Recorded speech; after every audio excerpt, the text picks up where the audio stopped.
Let's look at what we now know about the behavior of the tangent line in the vicinity of the point 30, 83.7. Again, 30 centimeter diameter, 83.7 liter volume.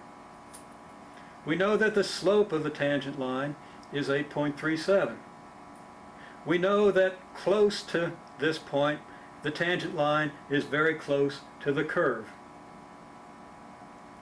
Let's get the equation of the tangent line. Why not get an equation for this tangent line? Then we could use that simple linear equation in order to approximate the behavior of the function in this vicinity, in the vicinity of 3083.7. A linear function is certainly simpler than a cubic function, and if the linear approximation works, why not use it? So let's see what we have. Now, there are several ways that we can get the equation of the tangent line.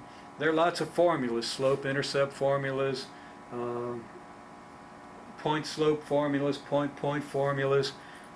We could use a formula to get the equation of the tangent line, but I prefer to use an image to get the tangent line. Formulas are great.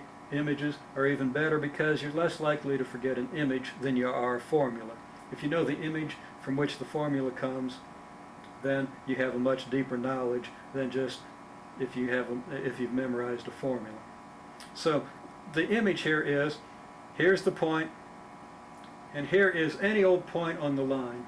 This red point stands for any old point on the tangent line. That point has coordinates x, y.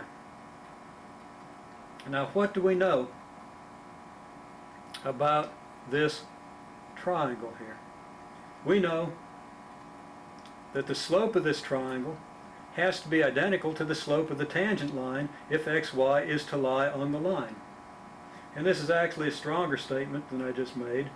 Xy lies on the line if and only if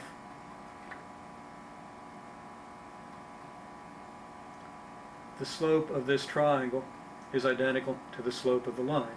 That is, if the delta y over the delta x that we get here give us 8.37. This then is a condition for this point to lie on the line that we've defined through this point with this slope. That is the tangent line. Now, what's delta y? Well, delta y we see almost immediately is the difference in the y coordinates, y minus 83.7. Delta x is the difference of the x coordinates, x minus 30. That gives us an equation.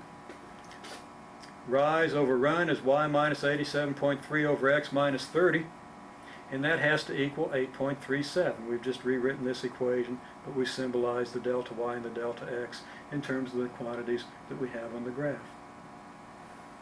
We can easily solve this equation for y. We multiply both sides by the x minus 30 and we get this. And then we multiply through and add things up and we get this equation. Y equals 8.37x minus 167.4. That's a technique that will work to find the equation of any straight line given sufficient information.